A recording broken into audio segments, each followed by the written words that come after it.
Sabe aquele sentimento de insatisfação que você sente dentro do peito no seu casamento? Mesmo quando parece que está tudo bem, fica um vazio ali dentro e você não sabe de onde vem? Fica comigo nesse vídeo que eu vou te explicar da onde vem e como começar a resolvê-lo.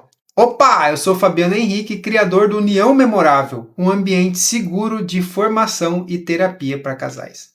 Eu sei que às vezes você olha para o seu casamento e sente um certo vazio dentro do peito.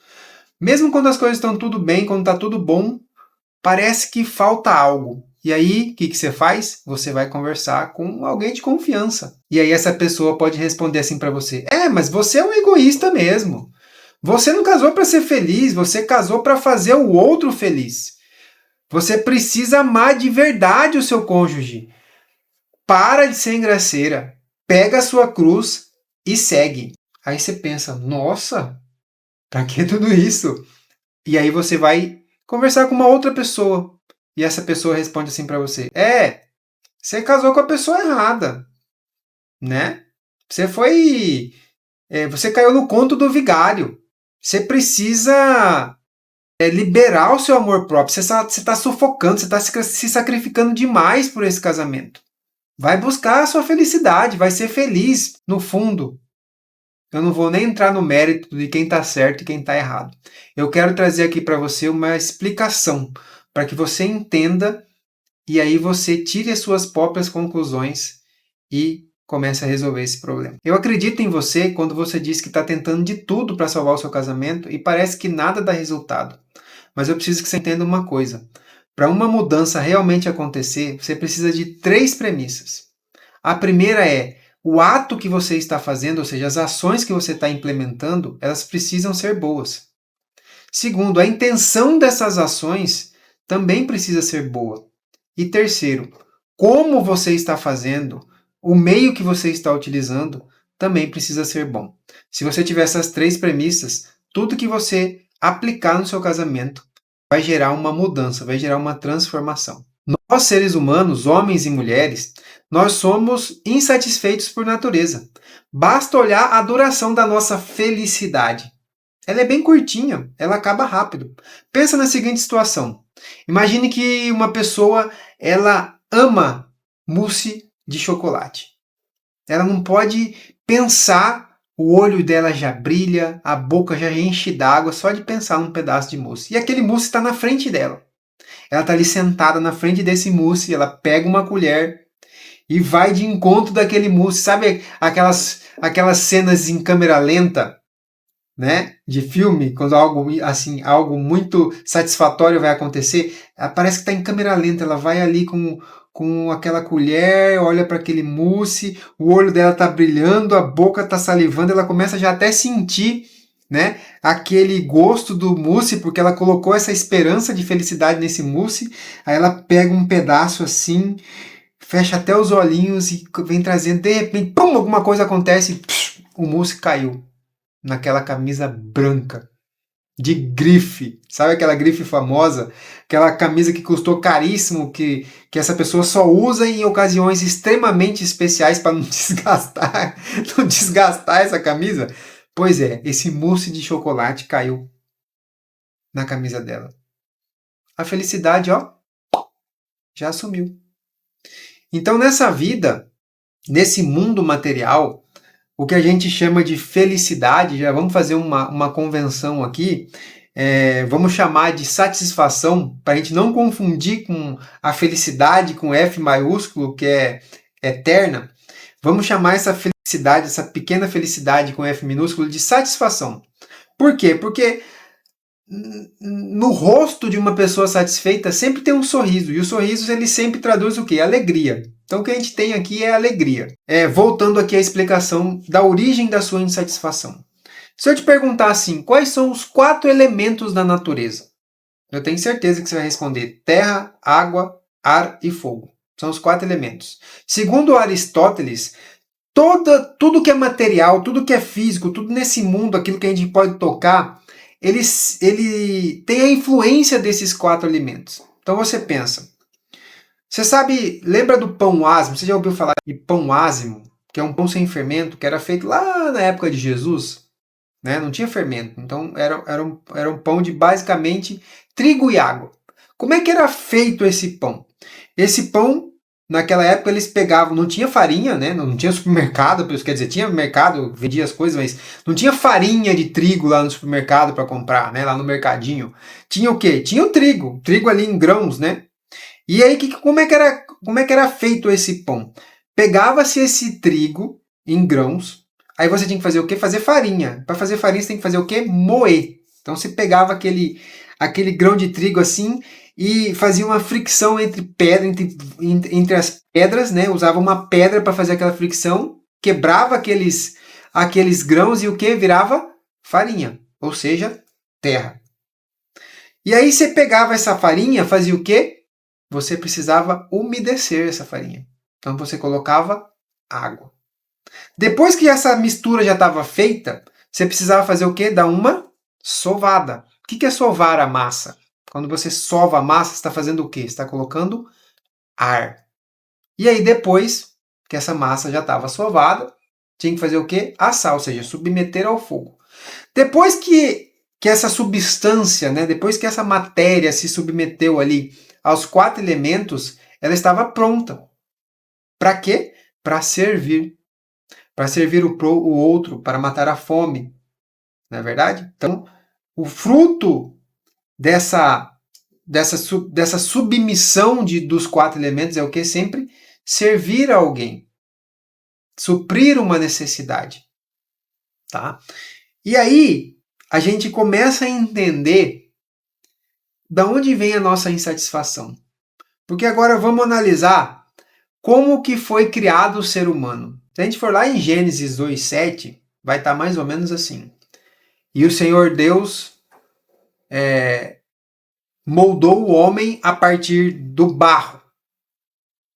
E quando ele já tinha moldado, ele fez o quê? Ele inspirou o sopro da vida e esse punhado ali de barro se tornou um ser vivente. Então vamos analisar essa frase. O Senhor Deus pegou o quê? Barro. O que é barro? Terra e água. Você pega a terra, mistura com água, você tem barro. Depois que ele moldou ali o ser humano nesse barro, ele fez o quê? Ele soprou. Fez o quê? Colocou o ar. E aí, o que aconteceu?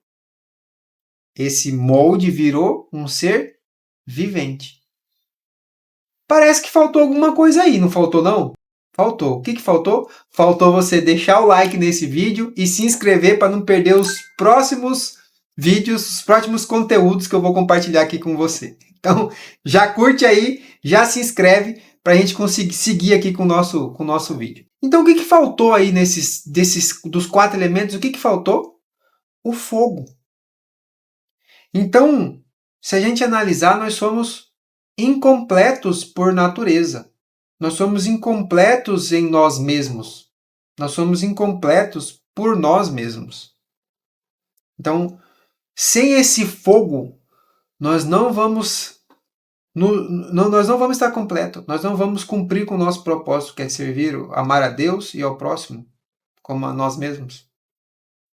Então, daí a gente já vê que nada que a gente encontre aqui nesse mundo, ele vai substituir esse vazio que a gente tem dentro da gente.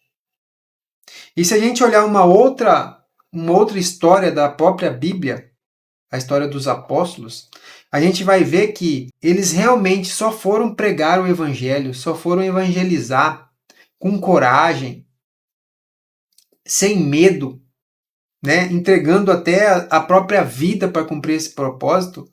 Quando é que eles conseguiram realmente fazer isso? Porque quando Jesus morreu na cruz, eles voltaram às suas atividades corriqueiras, né? Cotidianas ali. Voltaram a pescar, voltaram a desempenhar suas atividades que eles faziam antes de Jesus. Aí Jesus reaparece, ele volta, depois de ressuscitado, né? Fica ali com eles um tempo, e aí ele tem a ascensão, ele vai para o céu. Ele fala, eu preciso ir para o céu para mandar o meu espírito para vocês. E aí o que acontece em Pentecostes? Como línguas de fogo, o Espírito Santo é infundido em Nossa Senhora e nos apóstolos. Então aí quando eles se tornam completos, quando eles se tornam cheios, né, preenchidos com o fogo do Espírito Santo, aquele elemento que faltava, eles se tornam essas pessoas que conseguem cumprir com o seu propósito. Bom, na simbólica, eu já falei um pouquinho sobre simbólica e eu não vou explicar de novo aqui. Eu vou deixar um vídeo aqui no card que eu falo sobre atração e lá eu falo sobre simbólica, explico o que é simbólica, o que é símbolo, o que é símbolo e o que é simbólica. E eu não vou então me atentar a isso aqui, vamos direto ao ponto para esse vídeo não ficar muito grande. Então, na simbólica, você pega o número 1, ele significa o quê? Ele significa unidade. Um Deus em 3 pessoas. Né? Então é unidade. Quando você pega o número 2 significa oposição ou destruição. Então, quando você pega, por exemplo, dia e noite, os dois não acontecem, os dois não existem ao mesmo tempo. Existe um ou outro, né? Luz e escuridão, eles são autodestrutivos, eles não existem ao mesmo tempo. Então você tem o número 3 depois, que é o quê? Que significa a eternidade. Então, os 3 pessoas e um só Deus, né? A Trindade sempre existiu. Você tem o número 4, que significa o imanente, ou seja, as coisas físicas, aquelas coisas que a gente pode tocar. Né? Então você tem as coisas que são deste mundo, os 4 pontos cardeais, norte, sul, leste, oeste. Você tem as 4 fases da Lua. Aí você tem o número 7, que significa perfeição. Quando você une transcendente e imanente, você tem a perfeição. Então você tem os 7 sacramentos, você tem os 7 dias da semana, você tem a Bela Adormecida e os 7 anões. Não, esse aí não. Né? Vamos voltar para cá, foi só para dar uma descontraída. Aí você tem o número 12, que significa plenitude, que é o 3 vezes 4, né? A transcendência multiplicada pela imanência. Então você tem as 12 tribos de Judá, você tem os 12 meses da semana, né? Então isso é simbólica. Para que serve a simbólica? Para nos explicar algo, para a gente fazer uma conexão. Então quando você pega homem e mulher, ou seja, eles são 2, eles tendem a quê? Eles tendem à destruição. Então você precisa do quê? Você precisa de um terceiro elemento, você precisa de uma terceira pessoa. Um casamento não se perdura a 2, ele só dá certo se ele for a 3. E aqui, por uma questão de providência, a própria marca da união memorável simboliza isso. Deixa eu trazer aqui na tela para você entender o que eu estou falando. Então essa é a marca da união memorável. Olha só que providência. A pessoa que criou isso aqui foi iluminada realmente. Eu até falei isso com ela e agradeci muito e fiz essa analogia para ela entender. Então você tem aqui, ó, os 2 elementos aqui, ó, simbolizando os 2 cônjuges, ó, um cônjuge aqui e um cônjuge aqui. Como é que eles estão? Eles estão em lados opostos e eles estão vazios, eles não estão preenchidos. Tá faltando alguma coisa ali. Só que eles têm uma ligação. O que é essa ligação? Essa ligação representada aqui, ó, é a ligação por uma aliança de ouro, que é a promessa que eles fizeram. Só que mesmo assim, com essa aliança, eles ainda estão vazios. E o que precisa acontecer para esse matrimônio dar certo? Eles precisam o quê? De uma terceira pessoa. E basta que uma das 2 pessoas desse casamento faça uma aliança de amor, né? Esse amor-sacrifício pelo outro, e se una ao que? Ao Cristo, que é o próprio amor, o amor em pessoa. Então, quando ele faz essa aliança com o Cristo, o que acontece? Essa pessoa que fez a aliança, ela começa a se preencher. E como ela tem essa aliança com a outra, ou seja, uma só carne, vocês são uma pessoa só, automaticamente aquela outra pessoa começa a se preencher também. E aí você tem os três unidos, preenchidos em uma direção para cumprir o seu propósito. Focados, direcionados a um propósito do casamento. Aos propósitos do casamento. Então isso aqui é a beleza dessa marca da união memorável. Então voltando aqui à nossa origem da insatisfação. Quando eu digo que um casamento não pode dar certo a dois e sim só a três, o que é esse dar certo? É ele ser realmente um matrimônio que vai cumprir com o seu propósito. Porque você pode até conhecer, ver casais que vivem sem essa presença de Jesus no casamento, que ficam juntos até a morte. Mas elas não são uma relação plena, não são uma união memorável. Porque você vai ver que o que os une, que une esses dois não é esse amor pessoa, não é o Jesus, é algum outro tipo de interesse.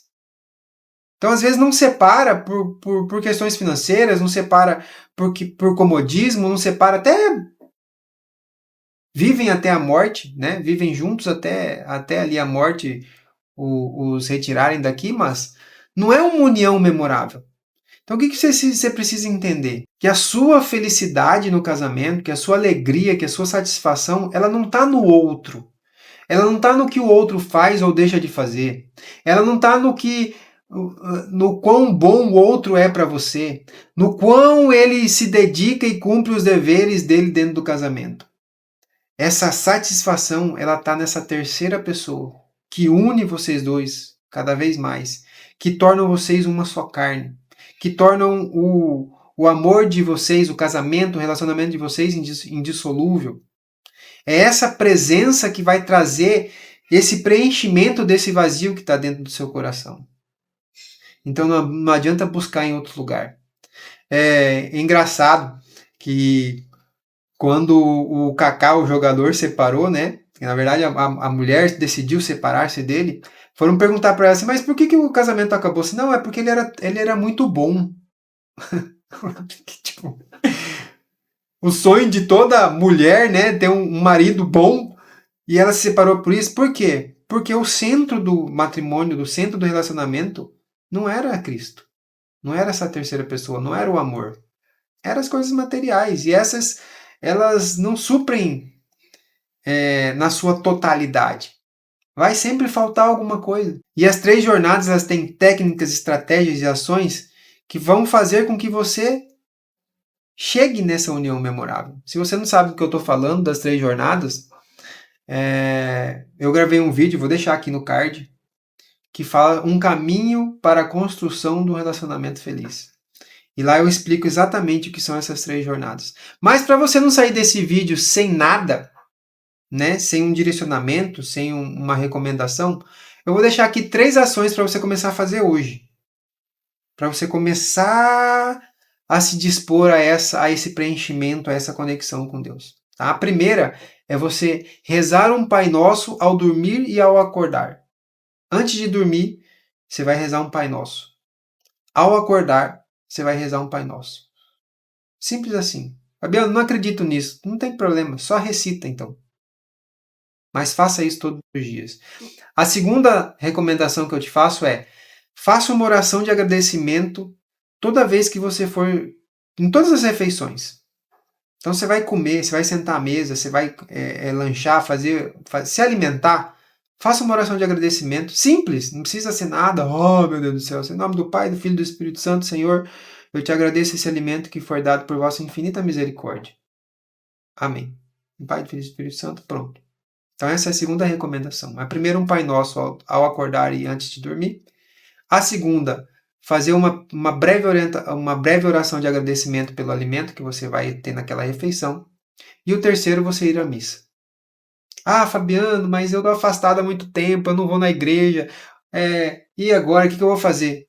Não é para você ir e cumprir com todos os preceitos da missa. Só vai. Vai à missa, senta na cadeira, assiste a missa. Quando terminar, quando o padre der a bênção final, você levanta e vai embora. Começa a fazer isso todo domingo. Fabiano, eu não sou católico, não tem problema, pode ir também. Começa a fazer isso. Só vai. Só vai. Começa a ir todos os domingos à missa.